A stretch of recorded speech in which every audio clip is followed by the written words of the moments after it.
கிராமத்து காட்டுல நடந்த ஒரு செம இன்ட்ரெஸ்டிங்கான ரொம்பவே தந்திரமான கதையை இன்னைக்கு நம்ம பார்க்க போறோம். ரெடியா?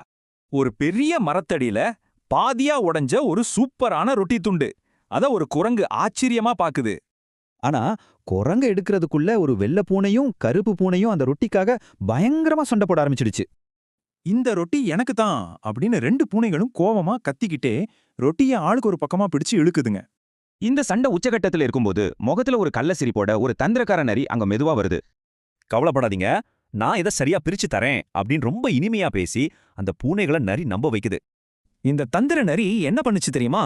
வேணும்னே அந்த ரொட்டிய ரெண்டு சமமில்லாத துண்டுகளா பிரிக்குது. மொத துண்டு பெருசா இருக்கேன்னா அதை கொஞ்சம் கடிக்குது. ஆனா இப்போ ரெண்டாவது துண்டு பெருசாயிடுச்சு. அடடா, இப்ப இது பெருசாயிடுச்சே அப்படின்னு ஒரு பொய்ய ஆச்சரியத்தோட சொல்லி நரி ரெண்டாவது துண்டையும் கடிக்குது.